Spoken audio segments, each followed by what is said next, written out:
welcome into Celtics Late Night. Ben Vallis here alongside me, Jake Eisenberg. What's up, Jake? Boy, did that suck. God damn it. I was expecting such a longer intro from you there. You just like, fuck it. No. Let's throw it to Jake. Who cares, dude? Yeah, man. Those assholes. Yep. Those sons of bitches really, really did that to us in front of everybody. It's just like, just do it on a night or a game that no one cares about, you know, or is watching, or like not Celtics-Lakers, not national TV. Yeah, but a game that doesn't have historical significance, right? And don't tell me it doesn't, because it does. It's just so annoying, dude. It's just so annoying. Like, even this is so much worse than losing to the Lakers with LeBron and AD in just like a normal game. This just makes you so angry. There's a special feeling you get when you're losing a game. You know that if you play this game 10 times, you win it 9 times out of 10. Mm-hmm. It's just, yeah. And we're going to get to why and all that kind of shit. Like, I'm not concerned long term, but like, there's a special kind of pain that you feel when you know that it's bullshit. And it's bullshit. Like, you play someone in like one-on-one or something, and they're so much worse than you. But they start throwing shit up, it's going in, and it sucks. And you're like, I'm better than you. But yep.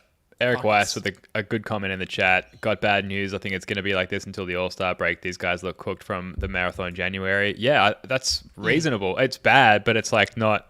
well, it is also unwelcome news. I was going to say it's not unwelcome, but it's not unexpected or unreasonable as a take. Because, what did we say? They played 15 games in 26 nights. This was their 4th game in 6 nights alone. Not making excuses like these guys that came out and shat the bed. Yeah. Thoroughly. But like they just lost in the most fucked up way possible. LeBron and AD both out gloating on the bench. Like the start of the game, LeBron's beanie and hood were like well down, like Assassin's Creed level of like shadowing his face. And by the end of the game, his face was out and bright and happy, and he was having a good time, chortling with the Austin Reeves and D'Angelo Russell and other dickheads. The other Lakers, they came out, they shot 53% from 3, led by aforementioned Austin Reeves. D'Lo had 14 assists. Jackson Hayes has a double-double. Jackson Hayes, who we were looking at in the first minute of the game as barbecue chicken from a mismatch perspective. All that said, the Celtics, they just did not show up for this game. I think we should do the blame rankings. We had success with the trust rankings with Jay King on the show the other day. We should do the blame rankings. Let's talk about some news around the league, and let's just get out of here. But stick around to the end, folks, because I've got some good news as to why the amazing Celtics vibes are going to be back in your life in just a few short days' time. Yeah, we got some good. There's some alternate Celtics topics, you know, some trade stuff. I literally have in my notes Celtics schedule 14-game winning streak ? Cross that out from before the game started, because we had 2 and we got an easy schedule. But that's not obviously happening. But go ahead, Ben. Blame rankings. I'm happy to start.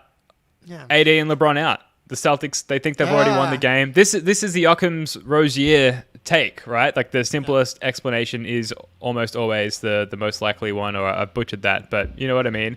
And these guys, we've seen them pull up short when it comes to, you know, playing down to opponents in the past before. And, you know, what lesser opponent than the like barely, I think now they're a 500 team, but previously below 500 Lakers without really their 2 only decent players from like a tipping the scales and winning a game standpoint. At least we thought. The Celtics come out with like, okay, this win's in the bag. Like this win is, we're entitled to it. And basically the antithesis of everything that Joe Mazzulla has said post-game recently. I think that's number 1 on the blame pie. I think, not to make excuses that I'm not, they did come out and shit the bed, like I said, but that's why they came out and shut the bed. Yeah, the whole, not to get too philosophical right off the bat here, but no, please. The whole like everybody hates to hear excuses. I don't understand it quite. Like fuck, can't make excuses. That's just how life works, though. Like there are factors that exist in the universe that preclude you or aid you in your quest for whatever it may be, whether it's putting the orange ball in a basket more than the team wearing different colored clothing than you, or, anything in your life. There can be weather, traffic. You didn't get up, you slept in, you watched too many episodes on Netflix last night. Now you're feeling like a piece of shit the next day. Whatever the Celtics did last night, their sleep hygiene, whatever it may have been.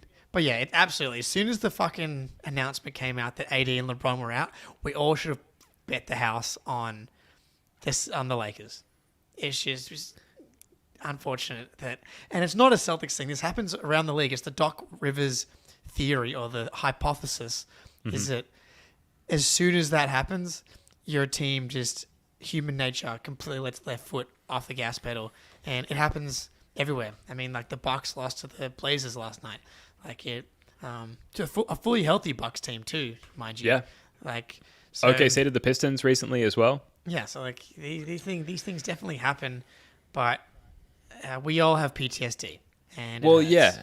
And none of those aforementioned matchups have the same historic rivalry that we have with the Lakers. And while AD and LeBron weren't playing, they were right there. They were right there sitting, watching it all unfold. Like, we should have had the motivation to beat them, still in front of them. Still, I was saying on the playback how LeBron James, back in his Heat days, against the Charlotte Hornets, had that dunk where as he went up to dunk the ball, he was like actually looking at and making eye contact with LeBron James. Tatum should have been doing that to LeBron James. Sorry, Michael Jordan. Thank you. Yeah, I was like, butchered that. He's looking at LeBron James in the crowd. Wow. I'm all out of sorts, mate. Lose to the Lakers like that, my brain's not going to function properly for days now. But Tatum should have absolutely had the opportunity to do the same while pointing at LeBron James on the Lakers bench tonight. Alas, that was never in question at all because of how poorly the Celtics were playing. What would you say is ranked number 2 in the blame rankings? God.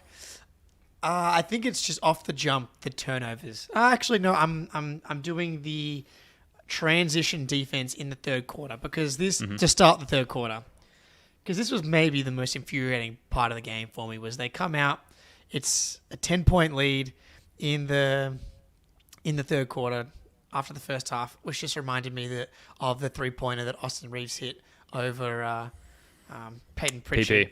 Yeah, to cut it.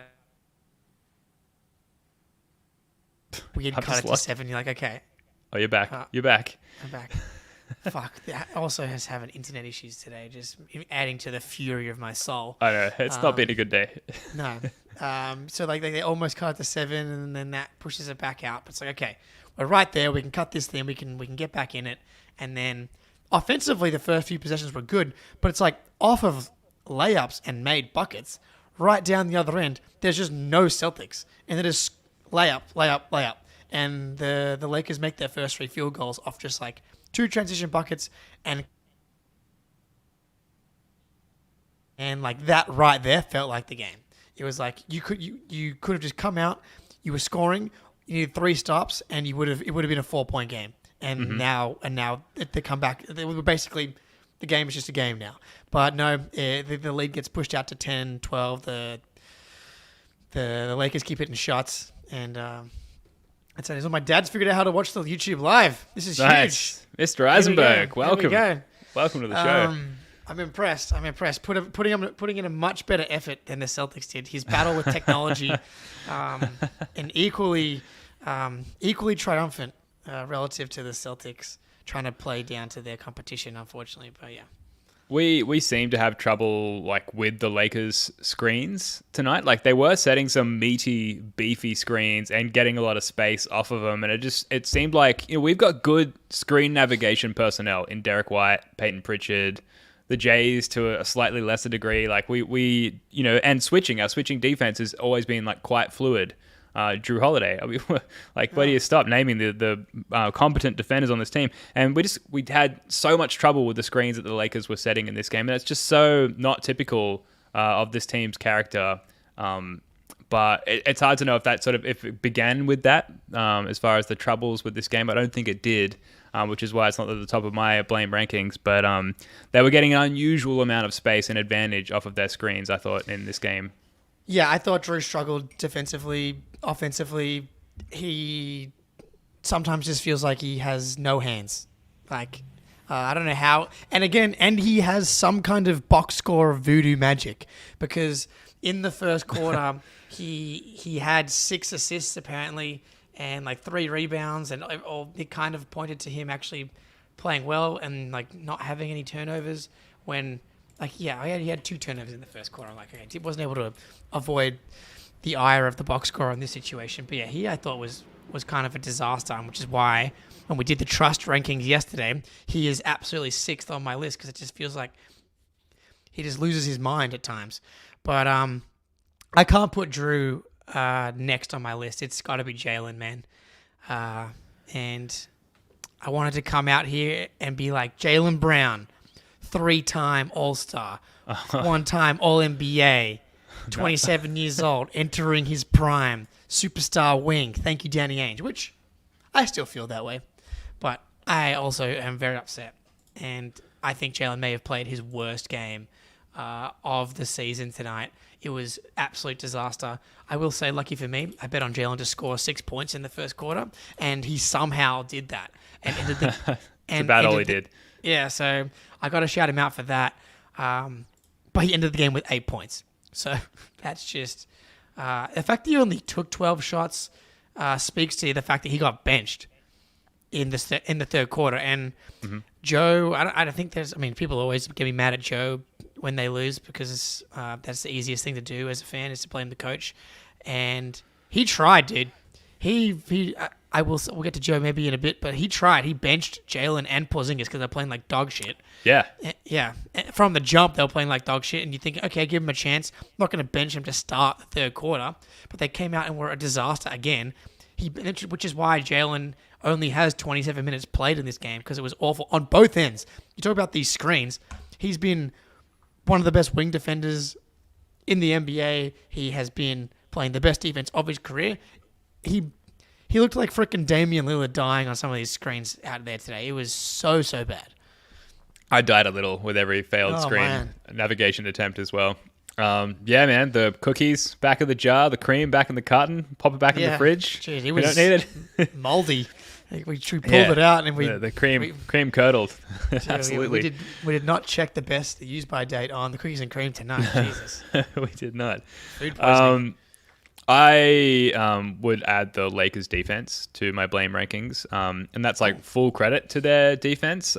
They defended our screening actions really well. It felt like, conversely to what we were just talking about on the other end of the court, we struggled to get any useful space or advantage off screens offensively for us. Also, the Lakers, I went back, I had a look. They definitely were in a 3-2 zone at times, and it seemed like I was calling it a soft zone in the playback because they were like quite fluidly switching to man. It was really an unusually sophisticated defense for the Lakers, and I haven't watched a lot of Lakers this year, but just from their reputation the last couple of years, it felt unusual. So a soft 3-2 zone, Celtics not doing a good job attacking the gaps of the zone. When they did, they were able to help off of Neemias Queta a lot of the time, and so they had a big waiting at the bucket for us. We did get some decent looks on kickouts, like Al Horford. Porzingis had a corner 3-point shot opportunity. Of course, we missed all of them. And the Lakers were also, to their credit, doing a really good job rotating out to our shooters as well. So I thought that was a defensive look that we hadn't seen a lot of this year. But still, given how we've strategized against the Heat recently, I was surprised that we weren't able to react to it on the fly. It was pretty disappointing. Yeah, Porzingis' decision-making was just so slow. Like, every time he caught the ball, if there was one possession late in the game where there was like 6 or 7 seconds on the shot clock and he had the D'Angelo Russell matchup, and we're like, yes, here we go. He gets the ball and, like, instead of fighting for position, he gets it close to the 3-point line and he just makes no move. It's like, dude, the shot clock's running down. It looked like he didn't even have any idea that the shot clock was winding down and ends up having to launch like this step back 30-footer. And it's like, this is just completely speaks to where his head was at from the start to finish. And that's like why he wasn't able to impact the game, I don't think. It's like you just didn't have the focus because it's just like, how many, he's literally the most efficient post-up player in the NBA. And it was like, early in the game, he went to the post-up twice on Jackson Hayes. Coming in, I was like, I don't even think we need to, like, usually we don't go to the post-up when he doesn't have a non-center on him. But I'm like, in this matchup, Jackson Hayes may as well be a non-center. Like, he's just not that big. And they went to it early twice, and he went 1 for 2, and then we didn't really go back to it. But I didn't feel like I was screaming at the TV to get the ball to him more often. He just didn't feel like it was there. His turnovers early were a disaster as well. Which has kind of honestly been a trend the last 2 games here with Porzingis, and like since the Heat game. I think again, I think going back to like this overall stretch is tough for the Celtics. Like, I think they're mentally drained right now. Yeah, I feel mentally drained, and I'm just sitting here doing nothing. Absolutely. I also, it's been relentless, this schedule, and I think they're absolutely feeling it. The only one that I really feel like that came to play today was Tatum. Oh, and Pritchard and Hauser. I thought like Pritchard and Hauser legit gave them a shot to win the game, both in the second quarter and late too. They brought them the lead into single digits in the first quarter and like within striking distance in the fourth, and then they went out and then just shat themselves again. Yeah, now look, if you've just joined us, got a few people have filed in here, so maybe the Garden Report is wrapped up. We're doing our blame rankings, and we started with the fact that AD and LeBron are out. We started with Jaylen Brown's lackluster performance. We hit on our defense, which was terrible, the Lakers' defense, which was awesome, I hate to say. Shout out to everyone in the chat. Jazz off here with the comment. Everything stinks, the passing, the transition offense, the offense, whatever that can go wrong went wrong, and the Lakers are killing it with threes. You guys joining us here, absolute sickos. We like toot and fro with not even doing this because of how devastated we were after that loss. Well, it's our fault. Okay, it's our fault. Look, we promoted it, so we had to do it. Mm-hmm. But like, you know what? We weren't considering a loss. Not especially in 1,000 years. Especially once fucking 80, like it's like you think about it, the game starts like just don't play like dickheads and you're gonna win the game. What did they do? It's just out the fucking gate, just absolutely awful from the get go, and it's also my fault. I tweet out the schedule. Yeah.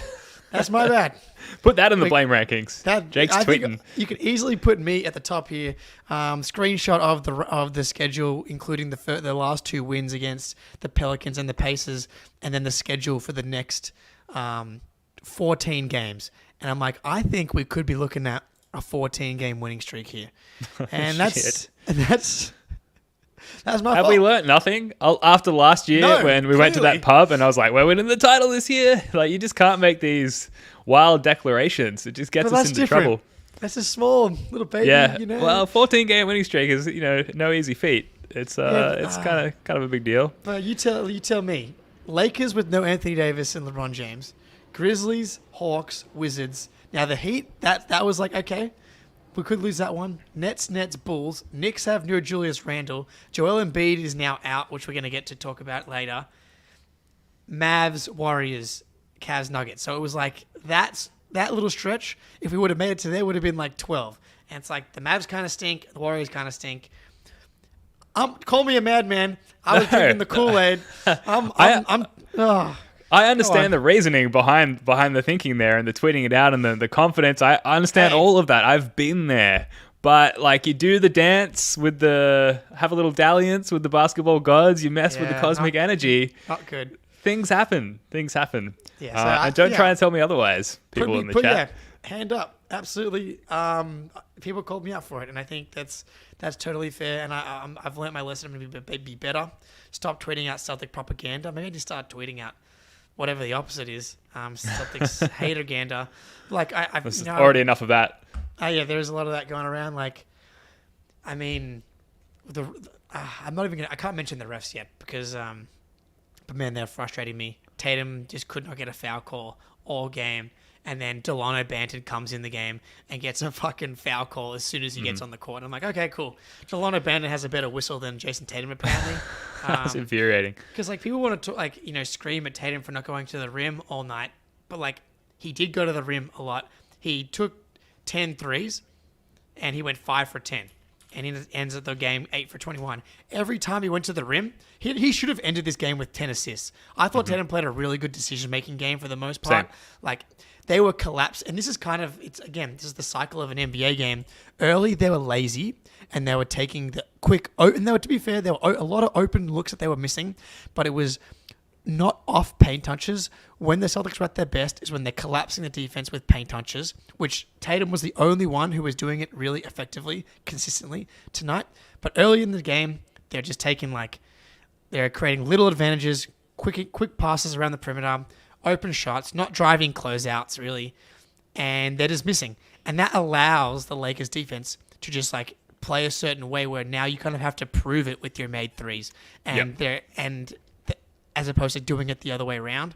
And then by the time they started to be like, well, fuck, we can't actually make it enough of these threes to get back in the game.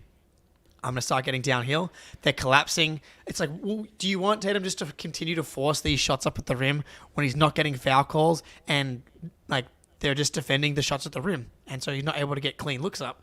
And he kicks it to Horford wide open. He had a beautiful, beautiful kick. Drew three, no look pass, flip to the corner, right on target, and just brick. It was just. This is not a blame pie. I'm just sad. No.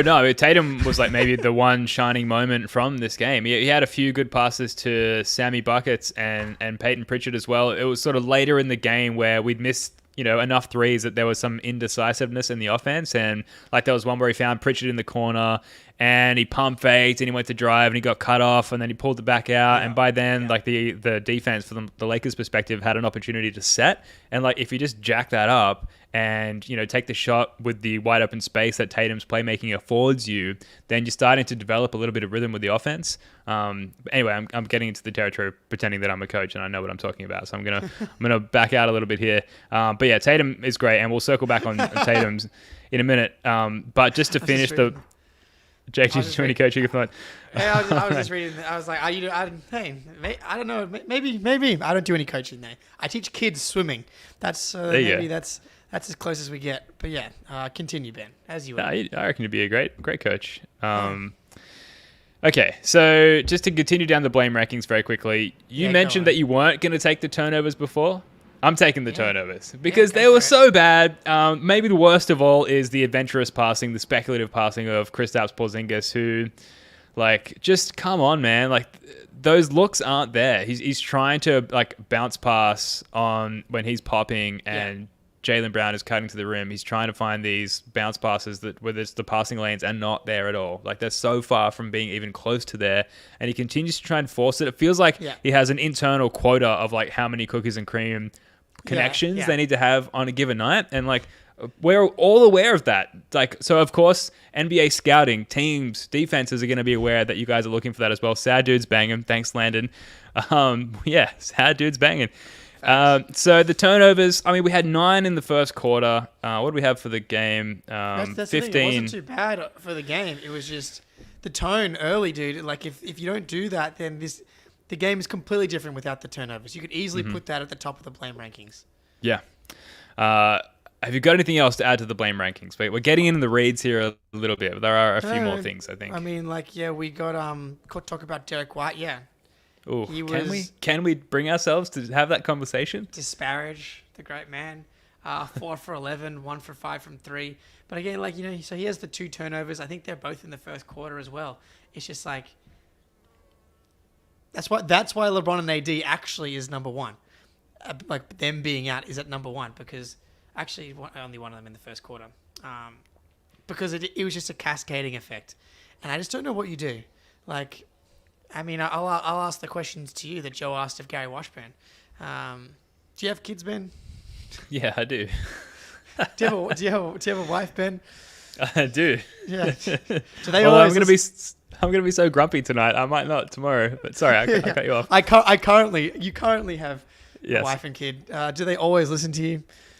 Never. Not once. Yeah, which is smart. They shouldn't be listening to either. Yeah, I don't know what I'm doing. Yeah. But maybe we should have had Derek White's dad give the pregame speech because I saw him tweet out pregame LeBron, AD out. This is exactly like when we play the non-Embiid Sixers and Melton and Patrick Beverley go nuts. And we almost lose that one. It's just insane. It happens in the NBA. It just happens. But maybe we needed Derek White's dad to be the one that gave the pregame speech because I guarantee you they all talked about it. I guarantee you they all talked about how Kristaps even talked about it in the presser. we had a feeling this might happen. It's just, well, don't tell me that. I honestly didn't want to know that. Honestly, I wish they didn't talk about it, because then I would have felt maybe slightly better. Because I don't know, how do you prevent this? For them to still be aware of it, and for it to still, I guess worse. I don't know the science behind it, but it's like a lack of a mind-body connection, right? Like, you know the new circumstances, you know that you need to adjust your mindset and your approach, and yet like you just can't like adjust your subconscious to change your approach. I have an idea. So we're in the wild. I'm out here in Tasmania, and like if I come across a paddy melon, which for everybody listening or watching right now, I don't know what that is either. Yeah, which I learned about moving to Tasmania. It's a tiny kangaroo or a tiny wallaby. Like, it's even smaller, slightly denser, and they just roadkill everywhere. And they're the cutest little things. And so in my backyard, if I run into a paddy melon, and I know in theory it could bite me and give me some kind of disease, I'm like, yeah, sure. But like, it's a cute little thing that's terrified of me, and I'm gonna win that battle 9 times out of 10.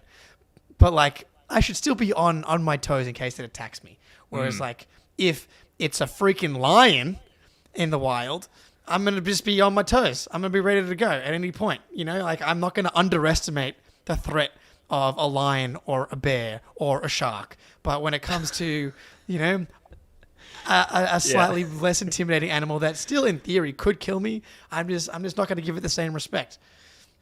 Yeah, look, we got to clip that, send it straight to the coaching staff in Boston there, because these are the insights that they need, right, from a Tasmanian wild man like yourself, Jake. You get what I'm saying though? Yeah, I do. I completely understand what you're saying. Yes, yeah. I think that it adjusts perfectly to the situation earlier tonight against the Lakers as well. So I guess in this situation, Austin Reeves is a paddy melon, and LeBron James is like an apex predator, which I think is very accurate, dude. Yeah, great analogy. Genuinely. Very fitting. Blame rankings. I said we were in the reads here, and we truly are. You mentioned the transition defense, didn't you? So my fucking God. So I'll say coaching, which I am not one to do normally. I love Joe Mazzulla. I love Sam Cassell. I love Charles Lee and everyone on the backbench there whose names I do not know. But I did think that we did not get the ball to Kristaps Porzingis in enough advantageous positions. He mentioned at the end of the Indy game that his ankle was still not 100%. So I wonder if, similar to a minutes restriction, if there was a cap on like how many times do we just throw it down to the big fella. I don't think that's an unreasonable assumption, because the Lakers, honestly, they switched that coverage pretty sparingly, and it was Jackson Hayes on KP. For the most part, we didn't get that mismatch like we got against Indy so many times. We didn't find that so many times against the Lakers. That said, he should be able to cook Jackson Hayes, a healthy KP, 9 times out of 10 every game. And they just didn't go to that look. And we just recorded, before we went live here, Jake, we recorded like the raw footage for our underrated plays series, which should come out tomorrow sometime. And we highlighted an out-of-timeout play against Indy where like we needed a bucket. We went straight to the big fella, low post, easy money every time. And there were so many junctures within this game where we just needed a bucket, where like, that lead sat at 10 to 15 points so many times. Got it down to single digits a few times, but we just couldn't quite get it beyond that point. And like, that's when you go to the big man. That's when you go for that sure thing. And we just didn't see that enough. And I know KP got benched a few times because he wasn't playing with his usual tenacity, but like, that's what you're fucking there for, mate. Like, easy buckets, and we just didn't go to it. And to some degree, I blame the coaching on that. Yep, absolutely should have been more of a focus. As I said, that you can post up every single person that played on the Lakers tonight, from Jackson Hayes to they didn't even have a backup big man. It was like Rui Hachimura, and it's like, how many times have we seen Porzingis shoot over the top of like Jimmy Butler, like you name it, the 6'7", 6'8", 6'9" wings, and we sit back and we be like, man, isn't it nice to have this 7'3" dude who can just shoot over the top of 6'9" humans and like kiss it off the glass? He had a nice like little mid ranger which he fade away. Absolutely should have been more of a focus. I wonder, health-wise, he did indicate like it's nice that we have a couple of days off here. We have tomorrow. What day is it? It's Friday our time, right? So we don't play again till Thursday night in the States. So we don't play again till Sunday in the States, right? So they actually have 2 days off here, which I think is going to be very welcome. And against the Grizzlies, man, like they play hard. Like they just beat the Heat the other day. Like they bring it. And if you don't respect the Grizzlies, this will happen again. Mm-hmm. So hopefully they come out with the requisite effort.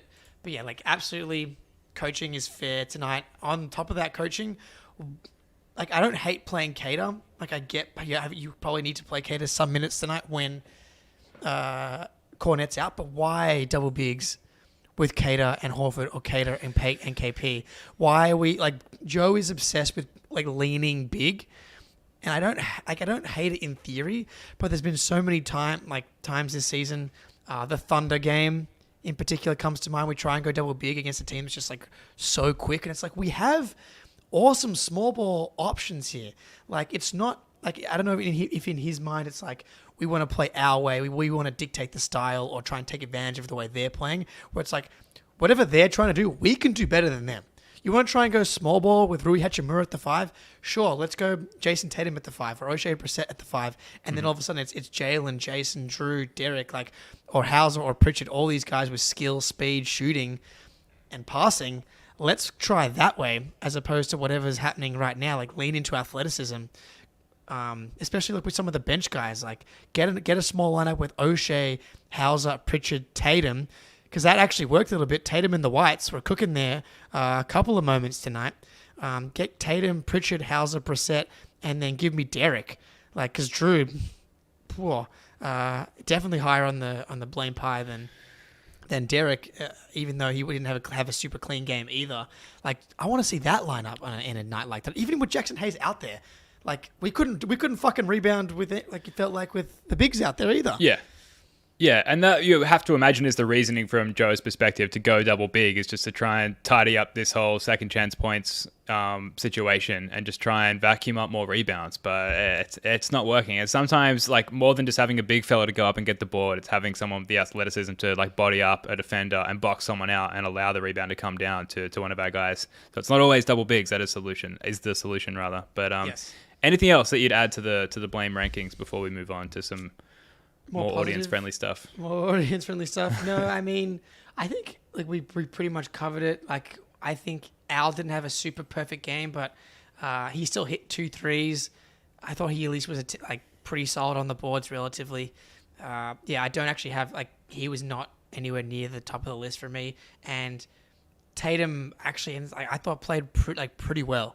I thought the rest were awful for Tatum tonight. He should have gotten to the line like 8 times, and he didn't. And he had a really clean passing game with the Lakers collapsing. Guys just weren't hitting shots off those passes. But yeah, we can definitely move on to some more positive stuff here. Well, we've got some post-game talk from Jason Tatum. Let's just get to that very quickly. Like you said, we got a couple of days of practice and look over things that we can do better. Today, Thursday, it's just a bad week at work. You know, everybody here got a job. Nobody has great days every day. And, we're no different. This is our job. We would love to be perfect. We would love to win every game and make every shot, but it's just not the case. But, we got to be better and look ourselves in the mirror, and that's what we're going to do. Yeah. I want to know, what do people want from these guys? What do you, when I watch that, I'm like, he's clearly upset that they lost, but he's also it's not the end of the world. We have another game. We got practices. We've been really good. I feel like people want him to be, devastated, he lost the finals after every game or something.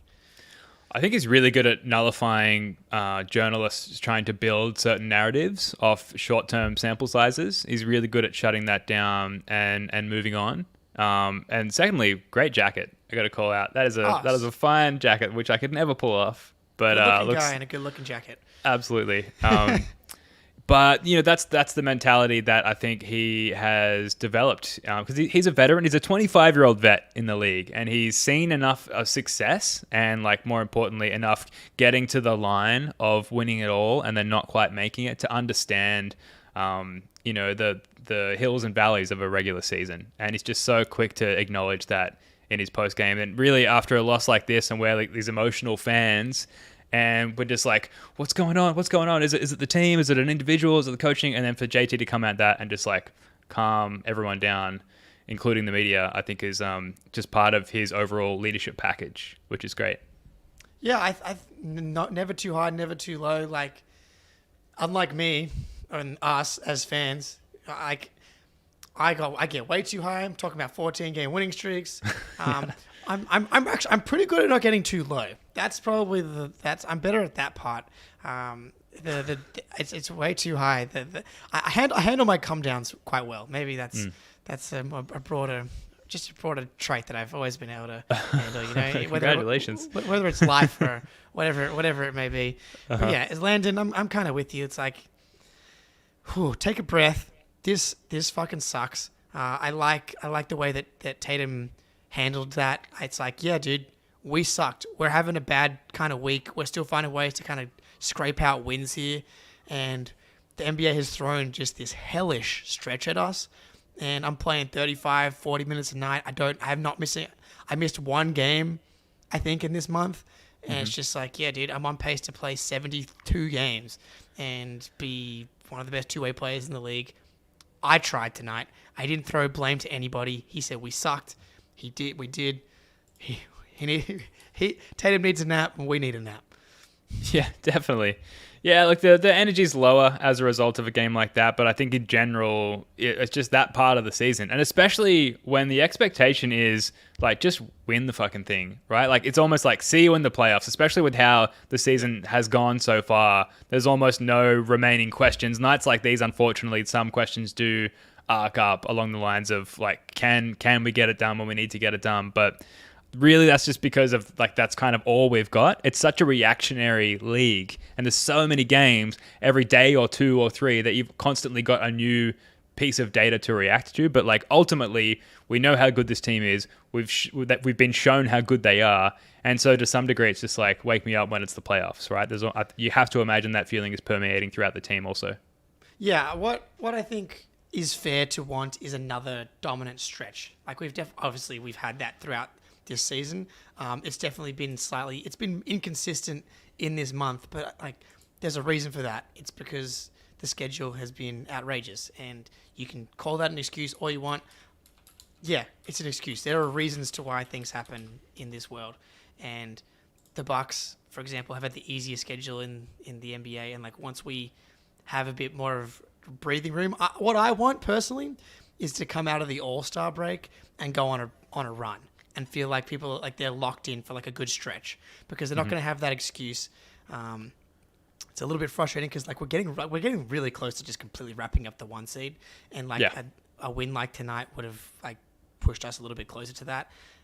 But yeah, like, I think it's absolutely fair that they've been inconsistent lately, because I think that they're just dead on their legs. But I want them after the All-Star break to, like, go on a bit of a run and, like, start to, like, inspire some more confidence. And they're going to beat the Grizzlies and the Hawks, and I'm going to be just like, I'm going to tweet it in my brain about the next 10-game winning streak. But I'll be back soon. Yeah, I think that's a very reasonable ask, is to just assert your dominance again, just put it on display after the All-Star break, once we've all been to Cabo or Cancun or probably unknown exotic locations that we'll never be rich enough to understand or comprehend. Porzingis, some of these post-game quotes are starting to come in. Porzingis said in his locker room interview, fans are going to think it's the end of the world that we lost to the Lakers without AD and LeBron. It's just a loss, which we have to learn from, which we will now, and move on. Which is very fitting and very calming and comforting. Thanks, KP. I will say we talked about Tatum very briefly. Like, he did try and reignite this team a number of times. People who were in the arena were tweeting out that he was, like, super fired up on the bench. Also, third quarter, kind of had a first to the floor moment, which I Yeah, was saying we'll clip and put in our intro, which we can never do now because it'll I invoke memories of this know. game. I know, such a loss. That might be the worst part of this loss. But diving on the floor, forcing the jump ball, not typical of Tatum to assert himself in that way, and yet he was doing everything he could, bringing a bit of that Marcus Smart energy to try and turn the game around. But alas, it wasn't going to happen tonight, unfortunately. Yeah, dude, we just needed like one of a couple of things to change. Like we needed either them to stop hitting every single shot, or we needed like the refs to help us out a little bit because our players weren't helping. It was like we needed like just one of those two things that were kind of outside of our control to swing the other way, and Tatum was doing enough to kind of bring us back into it, but he wasn't quite able to. But he's been doing this now for a week. Like Clippers game, he was really fucking good, and the rest of the team shat the bed, and he kept them attached, but it just wasn't quite enough, and then he got blown off the court. Against the Pelicans, he was awesome again in that game, and he kept them attached to where the lead only got to 17, which was just enough for them to stabilize and come back and win. Mm-hmm. And again, like he was doing enough. Whereas like if two of Derek, Drew, KP, or one of them, or two of Derek, Jaylen, Drew, or KP, two of the four just like woke up and played like they're capable of, this game flips the other way. But 0 of the 4 flipped. So yeah. Absolute disaster.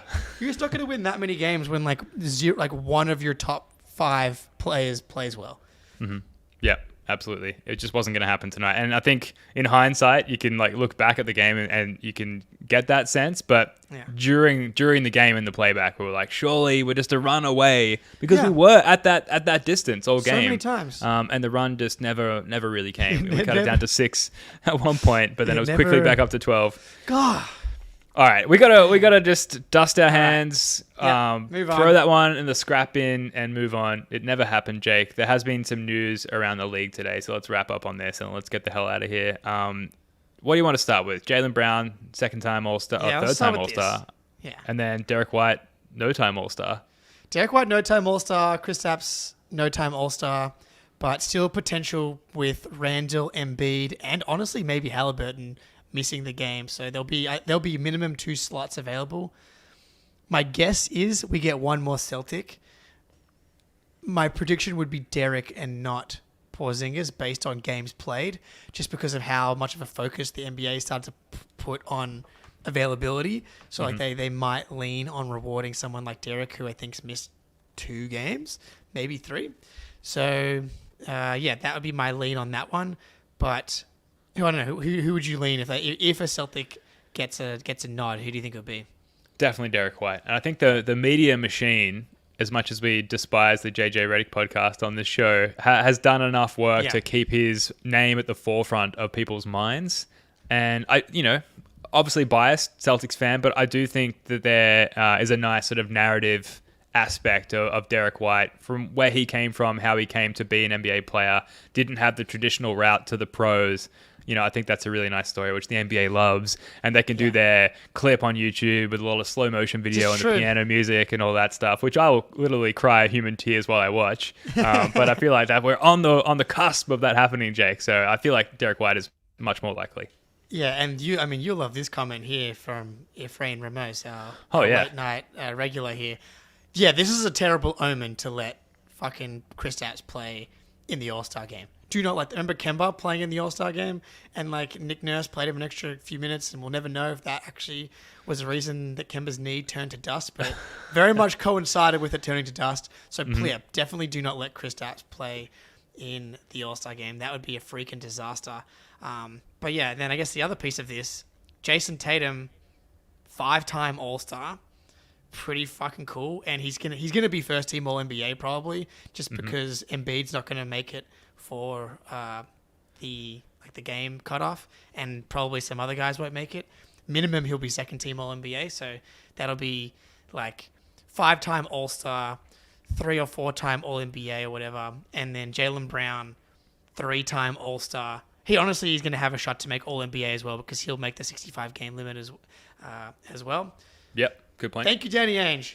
Zooming out, dude, we've got a 25-year-old 5-time All-Star and a 27-year-old 3-time All-Star who I love that Jaylen is getting this All-Star nod in a year where he scaled down his scoring and has clearly sacrificed what kind of got him to where he got last year in All-NBA. The reason he got $300 million contract was because he was one of the league's most exceptional scorers. And what did he do this year? He's put so much of his energy into playing the best defense of his career and made a playmaking leap that a lot of people did not think was possible, myself included. So I love that he's gotten the All-Star nod for the play of this specific season. Yeah, and 7 assists tonight in this lackluster game that he got benched amidst. So the playmaking chops are still there. 7 assists, 8 boards actually, like triple double watch sneakily for Jaylen Brown in this one. 8, 7, and 8. Are you kidding me? Similar to the Rockets game where he had them played like shit and got the triple double in that one. Yes, yeah. It seems the only way he can get a triple double is to play like ass. All right. Joel Embiid, and, we need to say right off the top here, like, we absolutely wish him all of the best health, and as much as we openly hate the Sixers and we've got the Schadenfreude report and all of that, like, we obviously do not wish injuries on anybody at all, okay? So this is not what that's about, but it's news because they're, like, maybe our closest rival in the East, if not one of the closest. Joel Embiid has had some tough luck with the knee in his career and was looking a little hobbled in the last few games. Comes out against the Warriors. He's hobbled on one knee, and then reportedly he's injured the other knee. He's down on the ground. Jonathan Kuminga falls on his leg, and now they're reporting a meniscus injury. And that's about as specific as they're getting. They're not declaring the extent of that injury, whether or not it's a tear or an irritation, and whether or not he needs surgery and what his timeline might be and all of that. Just that he'll be out for this weekend. But it's news because they were nipping at our heels in the seedings there for a little while. We may see them in the first or the second or the third round of the playoffs, Jake. It's big news. Yeah, it's massive news. It's also still leaves so many questions. I mean, I honestly feel for Sixers fans, dude. I love to watch the Rights to Ricky Sanchez and the Ball podcast as like some Schadenfreude when things are going badly, but like they do a great job, and like Embiid, the sentiment is like they feel for Embiid, right? Like he has had so many injuries, he just can't get it right. And honestly, you just have to point the finger at the Sixers organization. Like how they let him play in that Warriors game is such a disaster. Mm-hmm. Like the fact that that's bad. The fact they let him finish that game is even worse. Like the fact they let him come out at halftime after the way he looked in the first half is like just complete negligence, and like people should be fired because this injury now to Embiid, now we're not sure exactly because this meniscus thing's, there's a variety of ways it can go, but like starting there, that's a disaster and like a black mark on everybody in that organization. Doesn't matter if Embiid is typically in control of whether or not he plays or not, and he probably deserves some blame as well. But at some point, someone, Daryl Morey, Nick Nurse, Maxey, someone has to be like, they have to come together, intervention, and like, dude, you're not playing in the second half. Yeah. Like, why? What's the point? You can't move. Like, this is not okay. Yeah, and add to that how messy the online discourse has been. Yeah. Like after he, pulled out of the Nuggets game, and subsequently it appears that he did so for very good reason. Was there an element of, I don't know, him being coerced by the national narrative, the fan narrative, the media narrative into playing in this game? But at the same time, he's a professional. If nothing else, he needs to know to rise above that sort of stuff. Maybe get off social media, block his ears, whatever he needs to do. To make the right decisions for his health, because he has achieved everything really from an individual standpoint. He's all NBA, he's been MVP, everything other than getting out of the second round of the fucking playoffs, man. So you'd think the one thing you prioritize is just, I got to be healthy. I have to be healthy when I get to the playoffs. We've got a new coach. He's a tactician. He's a strategist. James Harden's gone. I've got a really good two-man dynamic going with Tyrese Maxey. All the pieces are falling into place. And by the way, the team I play for has really good trade chips, and the deadline is just around the corner. But my knee's not feeling great. I'm going to go out and play anyway because if someone says that I need to, or I feel like I need to, or whatever it may be. So it's a sad situation. It's pretty typical of the Sixers to find themselves in these positions. whether it be Embiid related or not, they seem to be cursed to some degree in that sense of just like mismanaging things at a broad level. So, you know, it's a weird situation because I hate them so much, and yet I kind of feel bad for everyone involved. Yeah, I know. Yeah. So, yeah, it's weird. It's a weird spot because, I hate them a lot. And, but it's just not this way. Like, it's more fun when they're just flaming out and, like, Brian Colangelo's doing weird burner stuff like that. Yeah, that's popping his huge collar. Yeah, and James Harden's, like, threatening to be fat and calling Daryl Morey a liar. Like, that's the good stuff. That's the stuff that gets me up in the morning. Yes, absolutely. This stuff isn't so fun. But, like, when it comes to the meniscus now, we don't really know. We're going to get more news. Like, it could be 4 to 6 weeks with, like, the trim that Rob Williams had. But if you remember, Rob Williams came back from that, and in that playoff run, he was in and out of the lineup. Like, I've got just visions burned into my brain of Rob hobbling up and down the court in the Warriors game, but, like, also impacting the game at an incredibly high level. And then, so, like, you've got that option, and then you've got the option where Triple J, Jaren Jackson Jr. comes to mind, and he missed. Well, and that's like the full. Are you back? Full thing. Oh no.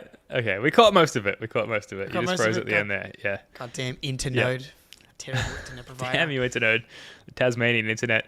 Look, it's a messy situation, but best of luck to, I can't believe I'm saying it, to the Sixers, but more specifically like Joel Embiid and the health situation there, because you never want to see that. Just for the quality of the league, like to be missing one of the top, 3 players is a real detriment to just the overall quality of basketball we get to watch on a day-to-day basis. And you want to beat them. You want to beat the...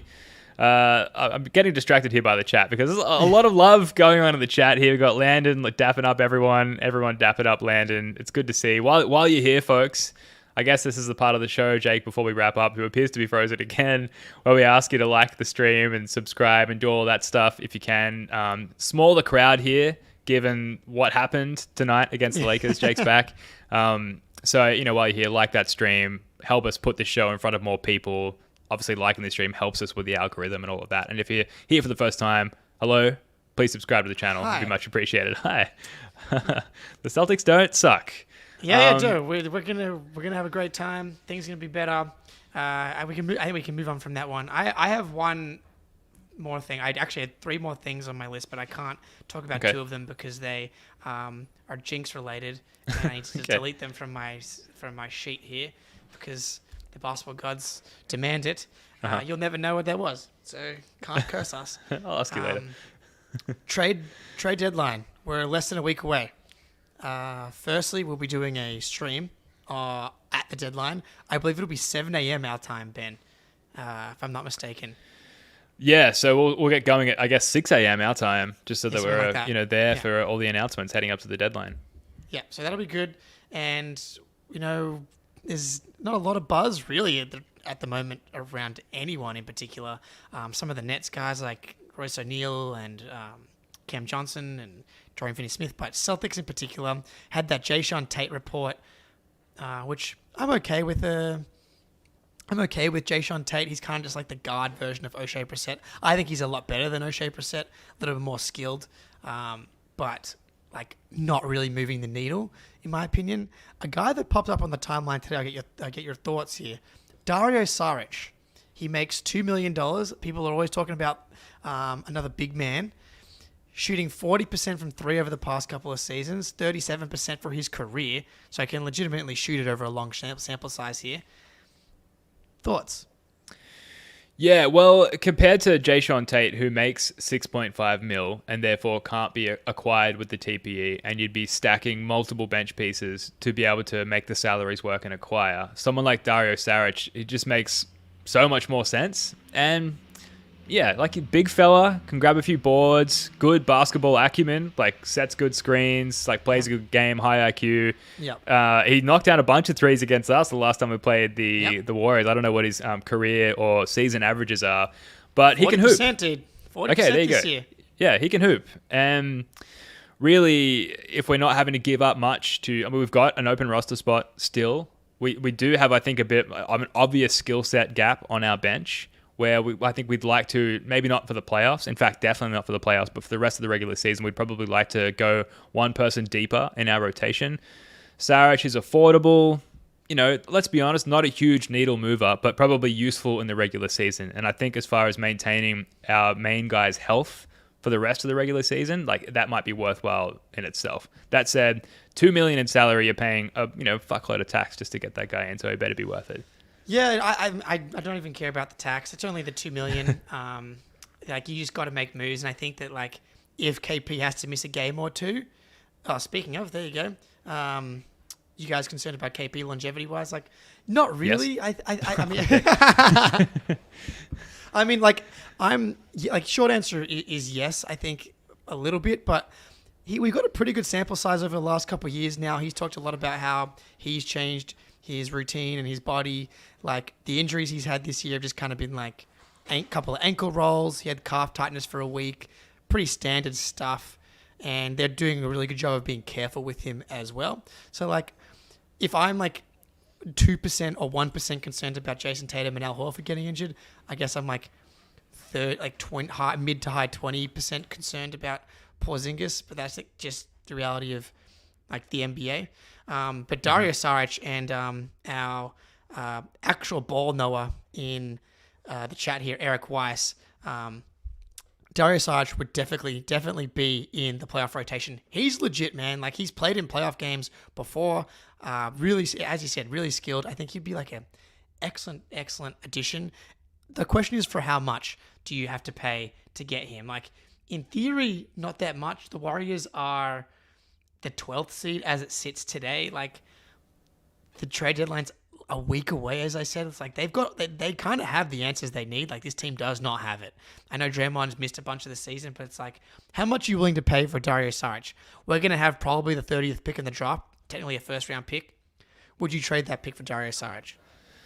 I would do whatever it takes to ensure the best shot at a championship this year. So, yeah, within reason. I'm not trading multiple firsts or anything like that. No. But if what you say is true, and if what our ball knower friend in the chat, Eric Weiss, says is true, then I'm on board. Yeah. I'm an easy pull. I'm easily convinced. I would definitely put him above someone like Danilo Gallinari, who I know. Come on. I know you're waving his flag at the moment. You're flying his flag, but he is playing on a nothing team, which the buckets have to default to somebody in this case, and I don't think that he'll have that much of an impact on the season. At least not as much as Super Dario there.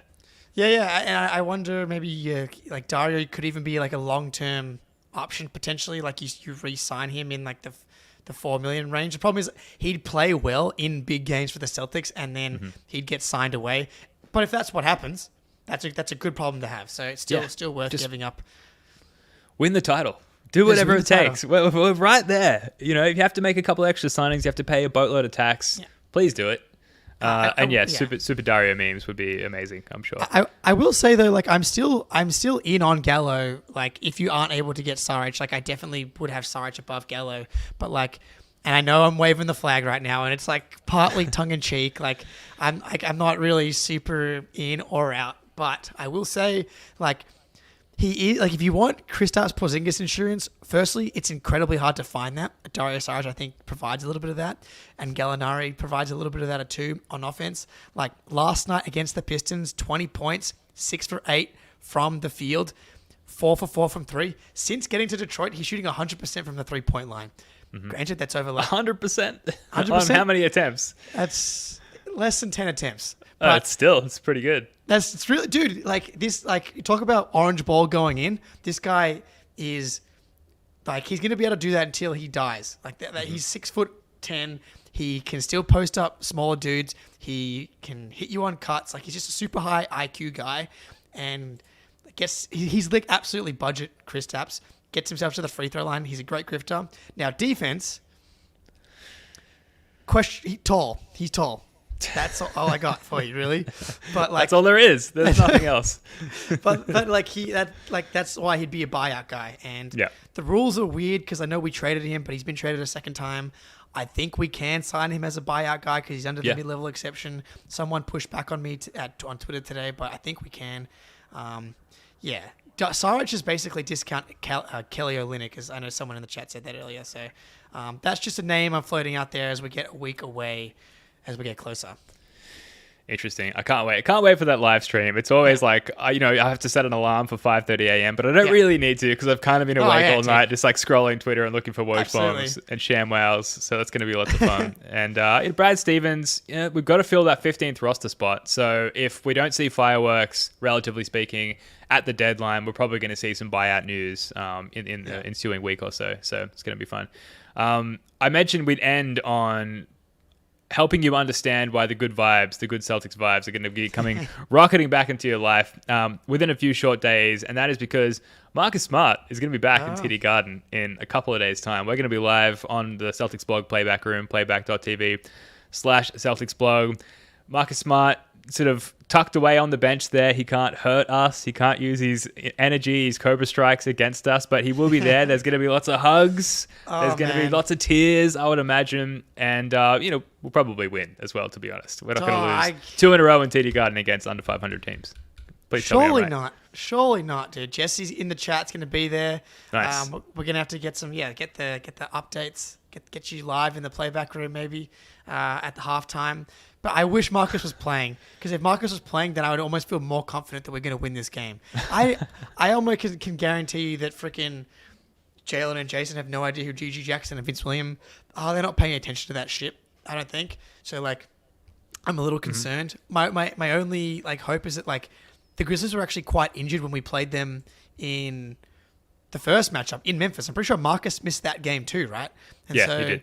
So, and they almost lost, if not for a Kristaps block at the buzzer. So hopefully, and then coming off the back of a loss, 2 days rest at home. God damn it! I'm gonna have to bet on the Grizzlies, aren't I? Damn it. Yeah.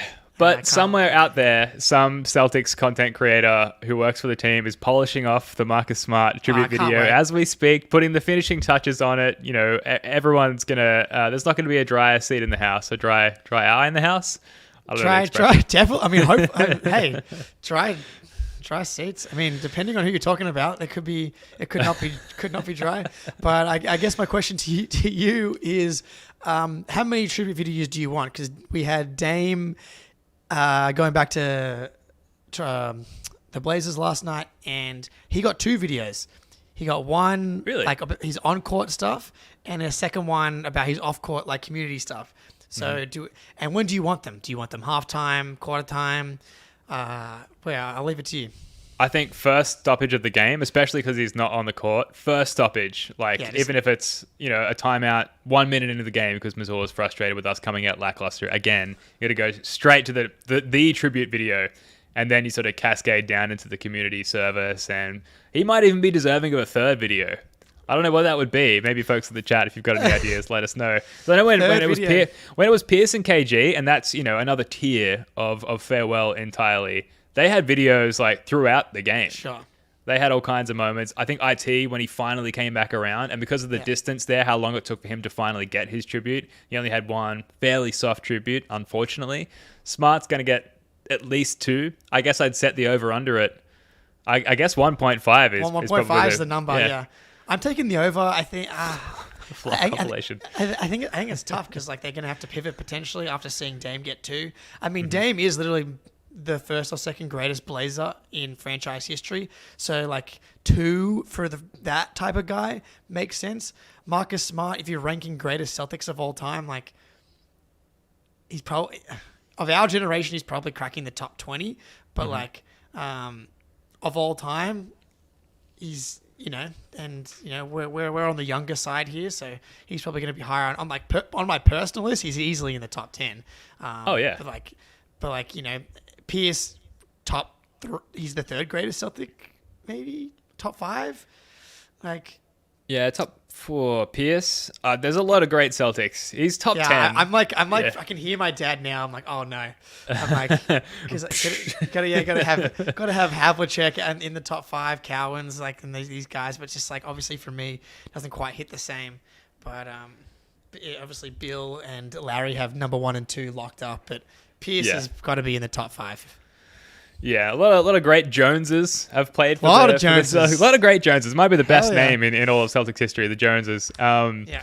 Keeping up with the Joneses. Look, we should probably wrap it up there. I guess Yeah. I've got nothing else. We've covered a lot. For us to stay on for 1 hour Yeah. plus after this dog shit good therapy. performance. But look, it's therapeutic, it's cathartic, and it's made so much better by folks in the chat. Like, we read all your comments, and it's fan therapy. I hope it's as good for you guys as it is for us. Any parting thoughts or anything before we wrap this one up? No, I need the 2 days off too. Like, Yes. it's gonna be good. Finally. The sun's gonna be out tomorrow. Get in the ocean. Let's just cleanse a little bit here from what is maybe the worst loss of the season. But look, I've had fun. Appreciate all you guys out here. So look forward to the next one. Yeah, let's all go away and think about something else. All right, this has been Celtics Late Night. Until next time, peace.